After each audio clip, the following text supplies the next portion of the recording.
Amici ascoltatori, terza ed ultima parte di questo appuntamento di oggi di Radio Occhi Aperti dedicato al lago di Cavazzo, a questo luogo incantato che ha subito delle fratture, come abbiamo sentito nel corso della puntata a metà degli anni 50 del secolo scorso, con la costruzione della centrale idroelettrica a Somplago e poi con il terribile terremoto del 6 maggio del 1976. L'Ecomuseo della Val del Lago, con il suo centro visite, però vuol guardare al futuro, dare un messaggio di forte speranza per le popolazioni di questa zona, soprattutto per i giovani, come ci ricordava Bruno Serravalli, il presidente dell'Auser Alto Friuli, affinché si possa veramente dare gambe a quel progetto ricordatoci da Luigi Stefanutti, l'operatore ecomuseale, che parla di un turismo ecocompatibile, ecosostenibile e che faccia della beltà del luogo una condizione economica possibile. Sì, in effetti qui si sta veramente bene perché si può passeggiare in tutta sicurezza, il Monte Festa con la sua storia, con la sua fortezza della Prima Guerra Mondiale, rimessa peraltro a posto da poco, e poi con il Monte Brancott, il terribile San Simeone per la storia di queste zone. Insomma, siamo, come dire, circondati da un anfiteatro di monti imponenti, ma allo stesso tempo ci offre anche la possibilità, amici ascoltatori, di avere una vegetazione del tutto diversa, perché se di fronte a noi abbiamo il carpino nero lontano, insomma abbiamo quella che è la cosiddetta flora ripariale tipica delle zone lacustri, grazie a questi alti monti che ci sovrastano abbiamo anche la possibilità di avere una flora e una vegetazione del tutto particolare, perché sono ricche di elementi termofili mediterranei. Io ricordo ad esempio il leccio, lo scotano, il terebinto ed elementi illirico-balcanici. Allora è stato silente con noi Nanni Stefanutti, coordinatore dei volontari Auser. Fino in questo momento ci ha ascoltato,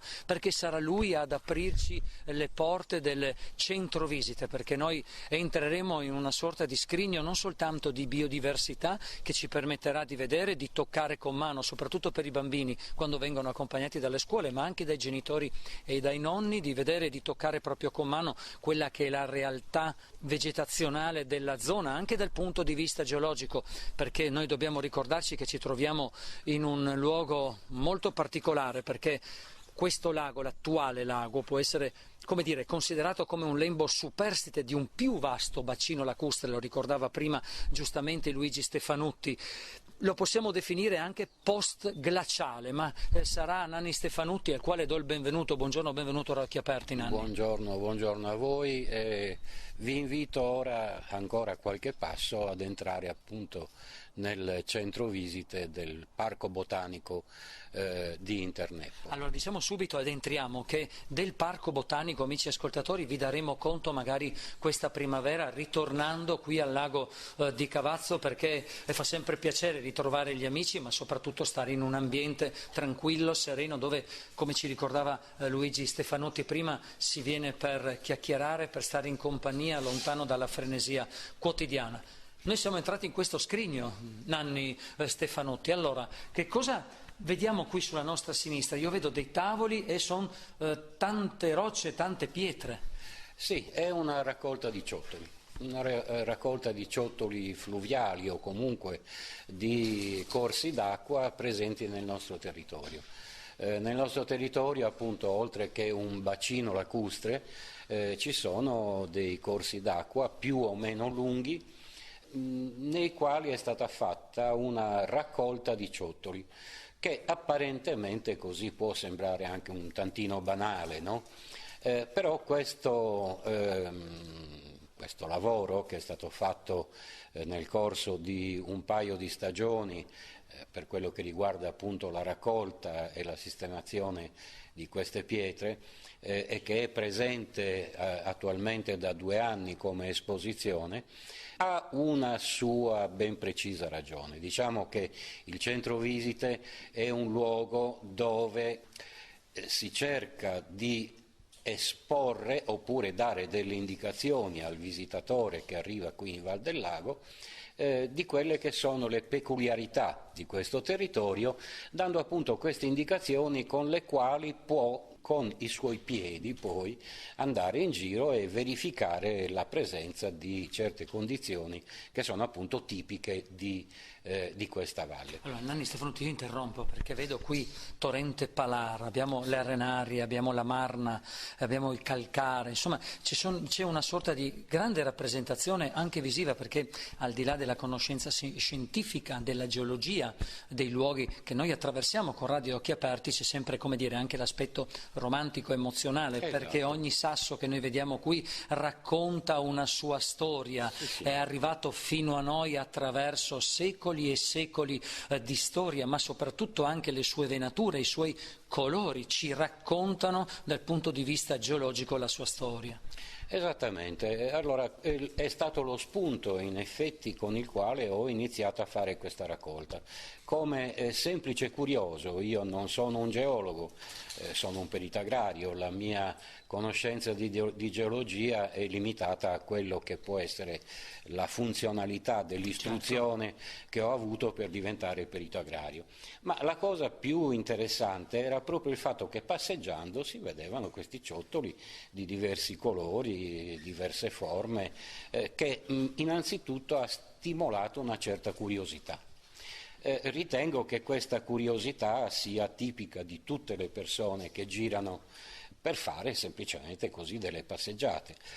E ho iniziato questa raccolta non sapendo in effetti che cosa raccoglievo, così come la maggioranza delle persone fanno, mettono in tasca il sasso, se lo portano a casa, lo mettono magari in bella mostra a casa propria, però ancora una volta non sanno bene che cosa hanno in mano. Diventa certe volte anche una sorta di talismano o anche un ricordo del luogo attraversato. Sì, infatti. Però poi il curioso passa dalla curiosità appunto all'interesse e cerca di spiegarsi un tantino quello che in effetti ha messo in tasca. Così io ho fatto, però mi sono innanzitutto documentato con quella poca e scarsa bibliografia che si può trovare su questo tema, mi sono avvalso dell'aiuto di un geologo, di Franco Vaia, vecchio geologo dell'Università di Trieste, il quale mi ha spiegato appunto più o meno che cosa potevano raccontare questi sassi. Innanzitutto la cosa tremenda, per me molto emozionante, è stato il fatto di sapere che in questa zona si trova praticamente attraverso i ciottoli tutta la storia geologica del Friuli. La raccolta di pietre qui va da quelle che sono ciottoli che hanno 550 milioni di anni, uno quando dice 550 milioni di anni, almeno a me personalmente fa venire un po' la pelle d'oca, ecco, ed è il sasso più antico che abbiamo qui in esposizione. Però se noi andiamo a vedere il sasso più giovane ha 4 milioni di anni. Quindi qui si parla appunto di cifre incredibili, cifre incredibili, con una media appunto di 230-250 milioni di anni. Queste sono ere geologiche che raccontano non solo l'evoluzione geologica del Friuli, ma l'evoluzione della vita non solo in Friuli ma nel mondo intero. Allora Nanni, andiamo avanti ancora, perché noi dobbiamo far vedere idealmente ai nostri amici a casa anche quella che è stata l'attività della pesca qui sul lago di Cavazzo. Ne parlavamo prima con Luigi Stefanutti, però avevamo un po' anticipato che al di là della storia, perché qui quando parliamo di pesca dobbiamo riandare con la memoria proprio anche a quelli che sono gli elementi storico-culturali relativi a questa attività e anche, come dire, a quelle che sono state le concessioni nel tempo, perché se prima abbiamo parlato, amici ascoltatori, di quel documento riferito al patriarca di Aquileia Volchero del 1212, poi c'è stato ovviamente nel corso dei secoli delle evoluzioni con la costituzione di consorzi, di enti, e che poi sono terminati, come ricordavamo prima, proprio con la costruzione della centrale di Somplago. Però è rimasta la memoria non soltanto dei vecchi pescatori, ma anche la memoria visiva degli oggetti. Degli oggetti, esattamente. Noi abbiamo avuto la fortuna, nella sfortuna appunto del terremoto che ha distrutto praticamente tutto, quando sono andate giù le case, purtroppo sotto le case sono rimasti molti elementi della memoria, però qualcosa si è salvato. Abbiamo avuto la fortuna di conoscere dei vecchi pescatori che avevano, oltre che la passione per la pesca, anche la passione per il ricordo, che hanno tenuto appunto da conto molti elementi dei vecchi sistemi di pesca che noi abbiamo raccolto e abbiamo esposto in una piccola teca, se vogliamo usare questo termine, che guarda peraltro che guarda proprio esattamente, il lago. Il lago. È come una sorta di richiamo ideale. Esatto, esattamente. E allora abbiamo fatto appunto questa piccola raccolta che riguarda tutti gli elementi tradizionali della pesca, diciamo dagli anni 50 sino al terremoto. Ecco. Sono conservati qui degli elementi molto antichi, anche se vogliamo, perché ad esempio si può parlare dei galleggianti usati per le reti, dove noi appunto abbiamo trovato ancora degli elementi galleggianti fatti con corteccia di pino nero.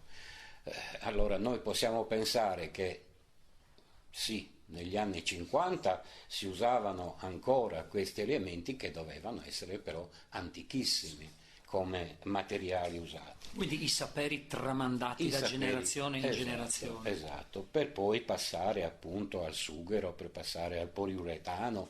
Però ecco, se noi ci limitiamo a queste cose che riguardano la pesca dagli anni 50 agli anni 70, noi vediamo che comunque in quegli anni si manteneva ancora la tradizione legata alla semplicità dei materiali usati, a partire dalle reti.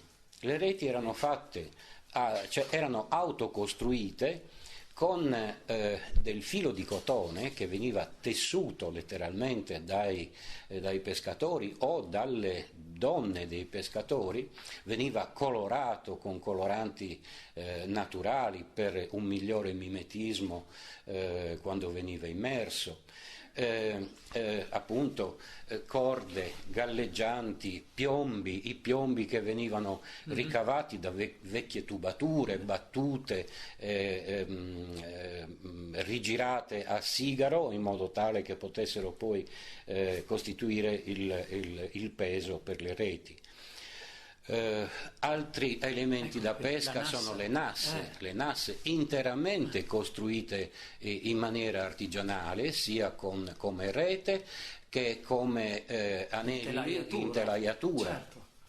Certo. I materiali usati sono tutti materiali naturali, ricavati dalla vegetazione locale, lavorati in maniera tale che potessero essere funzionali al tipo di pesca che si voleva fare. Il tutto veniva poi utilizzato con le barche, ovviamente, certo. Barca tradizionale a fondo piatto che dava la possibilità a due persone, uno ai remi e l'altro al appunto calo delle reti oppure delle nasse, ma esisteva anche la pesca con la canna, ad esempio, che era un tipo di pesca fatto anche quello a scopo, chiamiamolo pure commerciale, perché anni fa il pesce nel lago, il lago era ricchissimo di pesce e quindi anche con la canna si potevano fare delle belle pescate che poi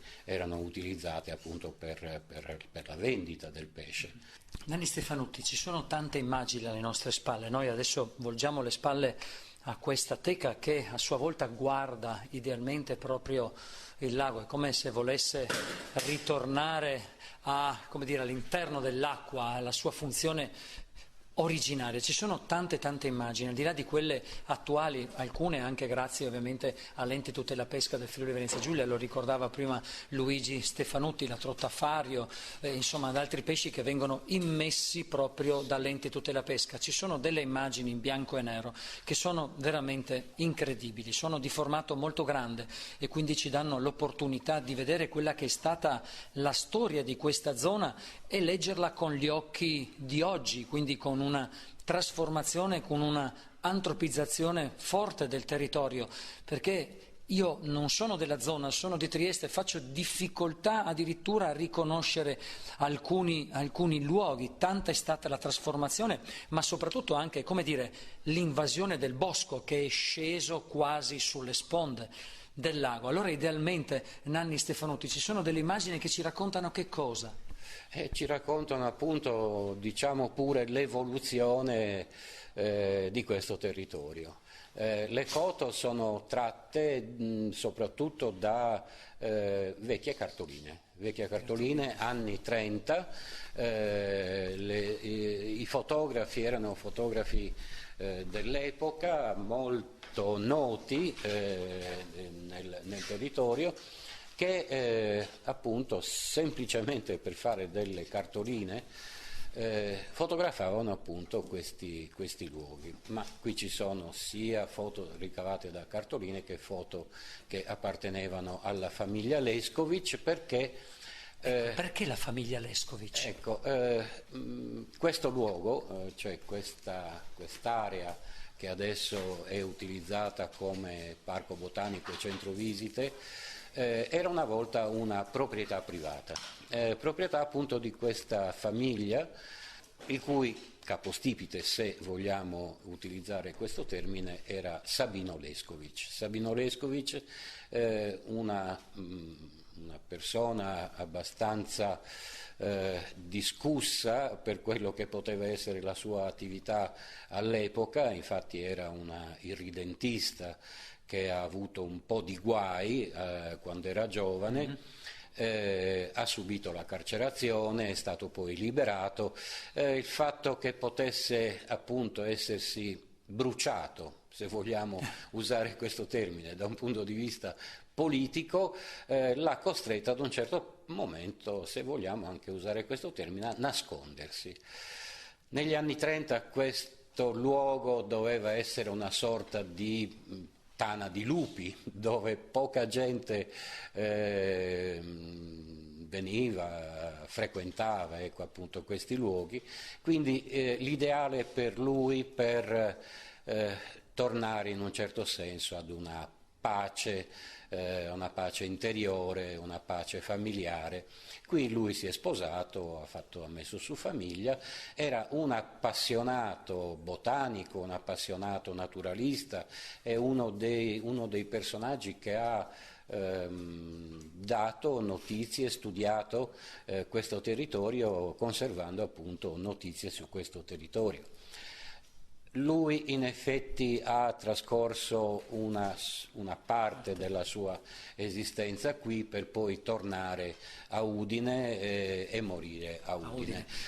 Ci sono tante immagini qui all'interno delle centro visite che ci restituiscono la memoria di questi luoghi, Interneppo, Piazza Antica, inizio del Novecento, la Fienagione degli anni 30 presso le caserme del Monte Festa, come ricordavo prima, ancora un'ascesa al Monte San Simeone nel marzo del 1930, c'è ancora la neve, e poi ci sono queste vedute veramente idilliache del lago di Cavazzo con il panorama da Interneppo, è un panorama completamente diverso rispetto all'oggi. Sono tante le immagini, ma io non vogliamo raccontare tutto, amici ascoltatori, perché qui si viene a visitare nei mesi invernali questa struttura, ovviamente su prenotazione, su appuntamento, poi c'è sempre il sito internet dell'Ecomuseo della Val del Lago. Usciamo perché ormai, mamma mia, il tempo veramente vola, quando parliamo di natura, quando parliamo di storia, di tradizioni, di scrigni della memoria che si aprono proprio per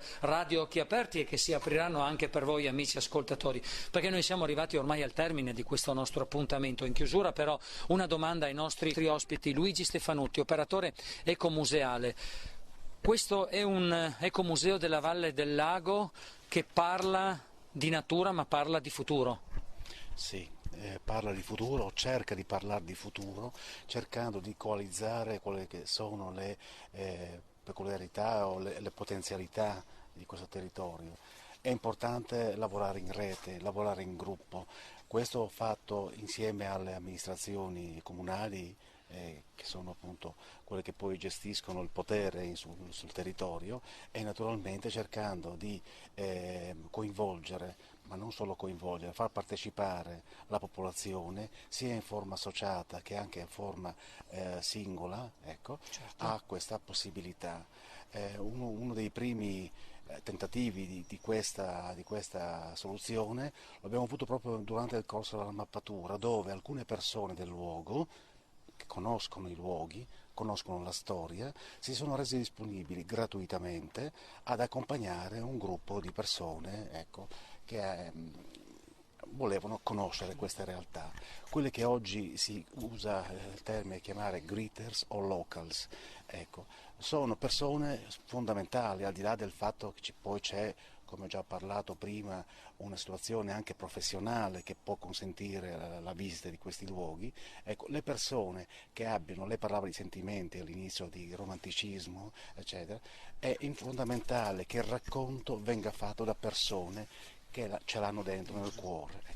Questa sensazione, anche se poi i termini non sono magari precisissimi, anche se poi non ci sono magari tutte quelle capacità di espressione, ecco, capacità di... È il cuore che parla. È il cuore che parla. E lì, certo, le persone che vengono, certo, che sono venute, hanno capito.